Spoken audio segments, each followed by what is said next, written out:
Zuletzt war zu sehen, wie ich zu meinem Traumgrundstück in Portugal gekommen bin und was hier in den ersten Monaten passiert ist. Heute geht's weiter im Alltag mit was für mich aktuell oberste Priorität hat. Ich muss gerade ein bisschen kreativ werden, weil jetzt sehr kurzfristig die Waldarbeiter hierher kommen. Das war eigentlich erst angedacht für in 2 Wochen oder so. Aber das ist immer abhängig vom Regen, weil da viel Zeug verbrannt wird. Ich möchte gerne die Bäume markieren, die ich behalten möchte. Und damit ich nicht hunderte von Bäumen markieren muss, die gefällt werden sollen, markiere ich einfach die paar alten, schönen, gesunden Bäume, die bleiben sollen mit so einem Band. Und dann, ja, ist es, glaube ich, die einfachste Lösung. Der Marco kommt bald an. Der hier zum Beispiel, den würde ich gern behalten. Wahrscheinlich einen Ast hier absägen, aber sonst sieht er gut aus, auch wenn er ein bisschen schief wächst. Aber wenn der eine Ast weg ist, dann ja, geht das, glaube ich, wieder ganz gut. Die spendet hier im Sommer halt so viel Schatten auch aufs Zelt, dass ich den ungern fällen würde. Ja, ich mache hier einfach einen kleinen Rundgang und gucke, was ich gern behalten möchte und was gehen darf.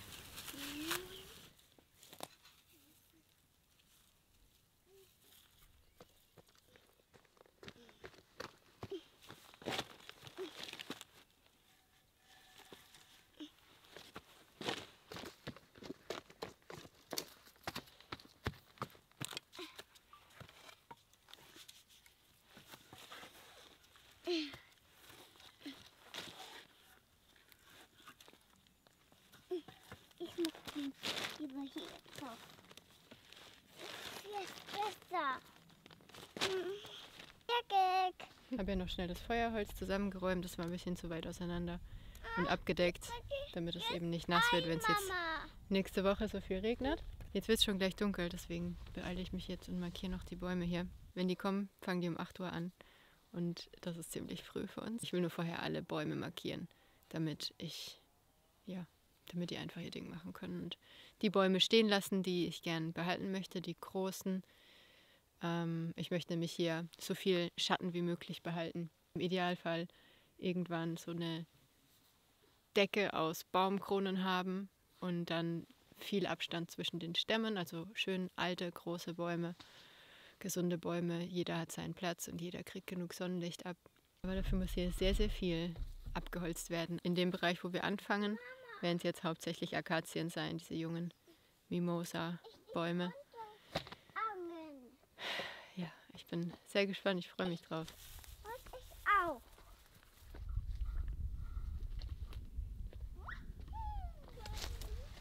Das hier ist ein Feigenbaum. Hier ist eine junge Eiche. Und ja, ich gucke einfach mal, was jetzt hier 4-5 Meter Abstand hat und gut aussieht. Macht mega Spaß, hier durchzugehen, aber es ist verdammt viel Arbeit. Ich glaube, die Jungs werden hier eine ganze Weile ganz schön beschäftigt sein.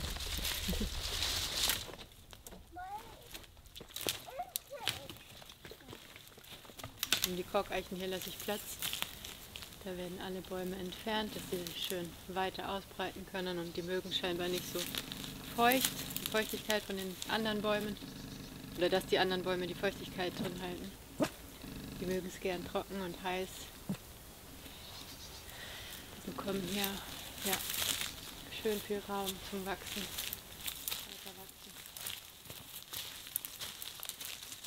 Ist ein bisschen schade, dass mein natürlicher Sichtschutz hier zur Grundstücksgrenze hin wegkommt.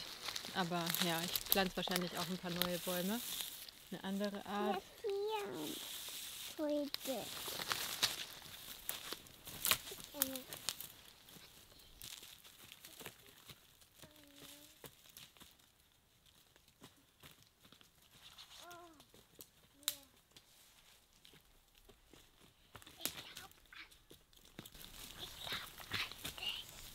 Ich glaube an dich.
So langsam fängt es ja an, wirklich anders auszusehen. Vorher konnte ich maximal ein paar Meter weit sehen, weil alles voller Büsche war. Und jetzt lichtet sich der Wald im wahrsten Sinne des Wortes. Ich hätte gern heute schon einen kompletten Vorher-Nachher-Vergleich vom ganzen Grundstück gemacht. Aber wie gesagt, es ist unter anderem wetterabhängig, wann es hier weitergeht. Und das Grundstück ist sehr groß. Aber auch wenn ich mal keine Hilfe habe, versuche ich ja, wann immer es mir möglich ist, allein weiterzumachen. Guten Morgen. Bin ich froh, dass die Maus nicht hier ist. Wir hatten jetzt die letzten Tage hier eine Maus im Bus. Und immer wenn ich sie rausgebracht habe, kam sie mysteriöserweise hier wieder rein. Eine ganz kleine. Siehst du den? Kannst du den selber aufmachen? Nein, leider nicht. Ja, leider Mach nicht. die Aarende auf. Oh, da ist kein Strohhalm dabei. Halt mal. Da ist Schulsaft drin. Ja, aber der von unseren Orangen schmeckt besser. Der frische. Hast du zusammen? Nein, ich schließe meine Augen. Okay. Bitte schön. Okay.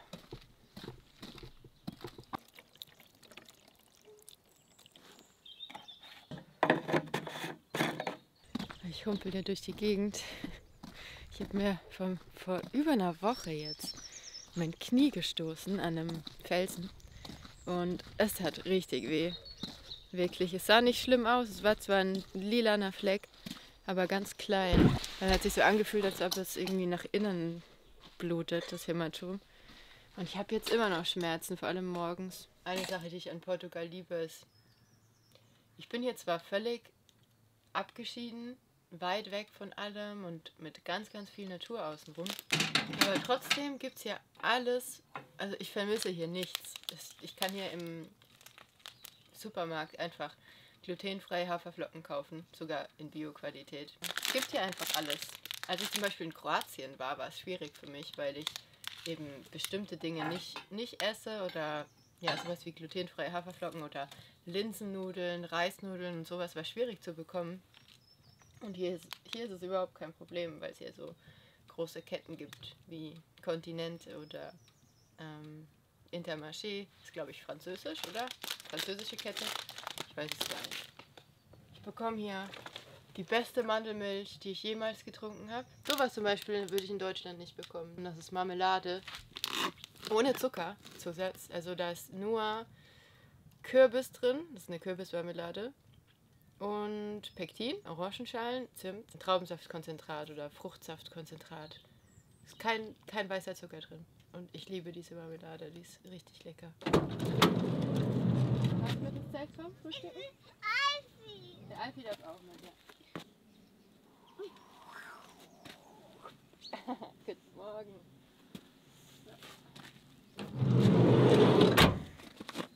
Ins Zelt. Die heute ist echt übel. Dunkelblau. Ja, der war eigentlich dunkelblau, genau. Und jetzt durch die ganzen Flugzeuge ist er fast weiß. Ich mag Flugzeuge. Du magst Flugzeuge. Ich mag nur manche Flugzeuge. Und am besten, wenn ich nicht drin sitze. Genau in der Mitte. Ja, an die Mitte. Ja, und dann ritsch, ratsch. Ich lasse mich nicht so toll. Toll. Super. Wow. Wow. Gibt's mir eine Hälfte? Die ist groß und da. Ein ganz starkes Zitronenwasser machen heute.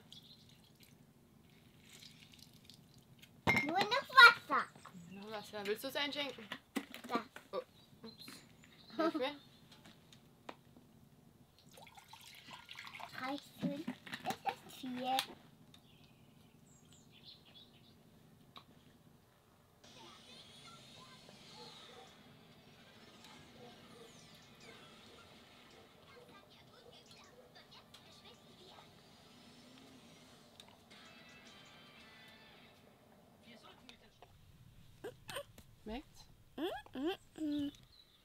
Estes sapatos são brancos.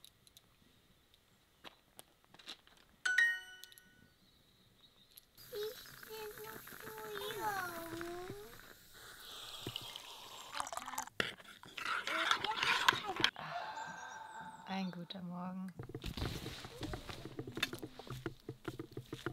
Oh, die Sonne kommt raus.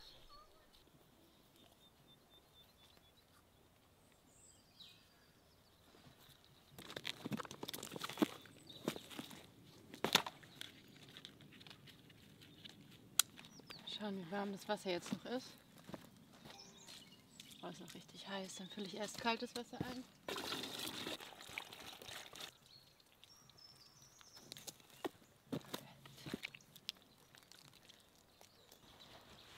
Das tut gut. Schön warm hier drin. Ich krieg, Mama, ich krieg. Okay. Dauert noch ein bisschen, bis es Mittagessen gibt. Deswegen gibt es noch einen kleinen Snack vorher. Ich habe hier frischen Honig von den Nachbarn bekommen. Ich weiß nicht wie frisch, aber der ist in Waben und ich liebe das. Hier für die Waffeln nehme ich was ohne Waben. Okay. Ich mache heute Kürbis-Kartoffelsuppe. Reinschauen, Mama. Du kannst hier an der Seite gucken. Wow. Wir probieren. Leg den Löffel rein. Gut. Ja, ist nicht besonders viel. Boah, ich denke immer, ich schnibbel so viel Zeug. Ich mache immer riesen Portionen. Aber dann bleibt kaum was übrig für den nächsten Tag. Muss ich mal angewöhnen. Ich glaube, ich muss mir einfach mal größere Töpfe holen. Damit ich auch wirklich mehr Essen mache. Weil ich gebe den Hunden auch immer noch was ab. Ich habe denen noch nichts abgegeben. Die haben heute schon gegessen, aber ich will denen trotzdem ein bisschen Suppe geben. Die lieben das. So verrückt, wie schnell ein Tag vorbeigeht. Wir sind jetzt auf dem Rückweg aus der Stadt. Wir waren wo essen. Wir waren im Baumarkt und noch Essen einkaufen. Es ist jetzt 8:30, schon dunkel. War ganz gut, dass wir das jetzt heute noch gemacht haben, weil eigentlich sollte es erst in 2 Tagen regnen. Laut Wettervorhersage. Jetzt heißt es, dass es morgen schon anfängt, ein bisschen. Und dann übermorgen richtig krass viel Regen geben soll. Und bei uns ist es ja im Moment ein bisschen schwierig. Eine Stelle der Waldstraße, die zu meinem Grundstück geht, es ist eine Stelle dabei, die ist echt mies. Sobald es regnet, ist da eine riesengroße Pfütze und auch jetzt, wo es abgetrocknet ist, sind da übelste Furchen. Und man muss wirklich aufpassen, da mit dem Auto nicht aufzusetzen. Ich habe gerade meinen neuen Schubkarren repariert. Ich habe den gekauft und der Reifen war einfach schon futsch. Jetzt habe ich mir gestern noch einen neuen Reifen mitgenommen. Die Waldarbeiter kommen heute nicht. Das bedeutet, für mich ist heute so ein Tag, wo ich einfach hier im Camp rumwusel und kleinere Dinge erledige. Es gibt immer was zu tun. Und schon mal ein bisschen vorbereite. Vielleicht mache ich ein Feuer nachher. Um schon mal einen von den riesengroßen Haufen hier zu verbrennen. Und wir haben noch einiges, was noch nicht auf einem Haufen liegt. Ja, der ganze Boden ist alles komplett voll. Bis ganz da hinten. Mit Ästen und Zweigen. Hey, kleiner Freund. Es tut mir leid, dass ich dir hier dein Zuhause wegnehme. Aber du kannst dich gern in dem neuen Holzstapel einrichten.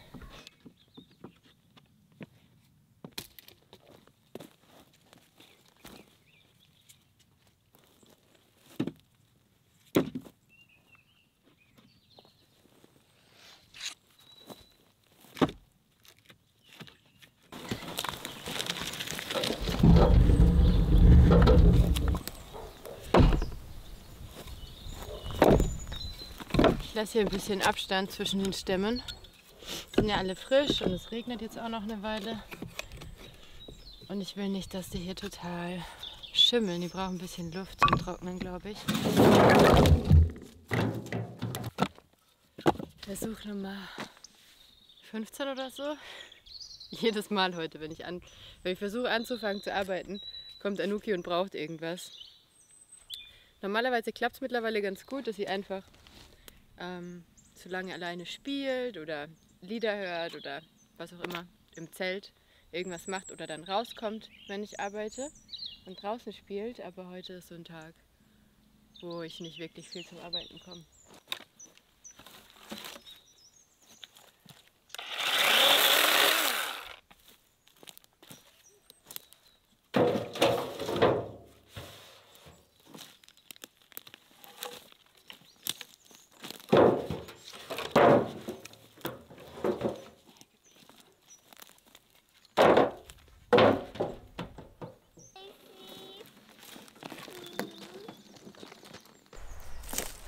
Ich bin ein bisschen aufgeregt, zum ersten Mal alleine Feuer zu machen. Aber ich habe jetzt oft genug zugeguckt und ich glaube, ich kann es jetzt mal selber ausprobieren. Feuer ist angemeldet. Das kann ich vorher anmelden. Also das muss man in Portugal machen. Und es soll nachher noch regnen und morgen ganz, ganz viel regnen. Deshalb ist heute der perfekte Tag, der perfekte Zeitpunkt dafür. Ich werde trotzdem ein bisschen mit dem Rechen so ein bisschen den Boden freikratzen, dass sich das einfach nicht ausbreitet. Ich habe jetzt so oft zugeguckt und es war eher immer schwieriger, das Feuer überhaupt zum Brennen zu bringen und weiter brennen zu lassen. Das ist eher von alleine wieder ausgegangen.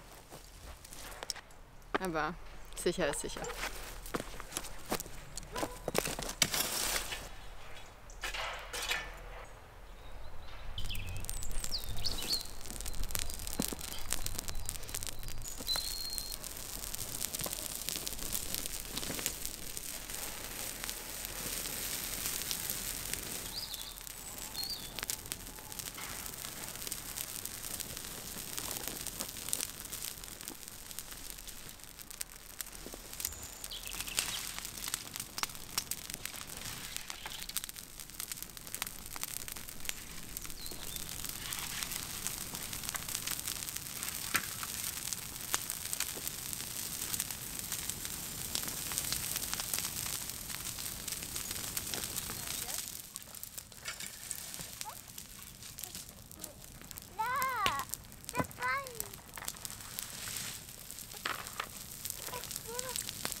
Feuer geht schon aus jetzt so langsam. Alles verbrannt, was ich verbrennen wollte für heute.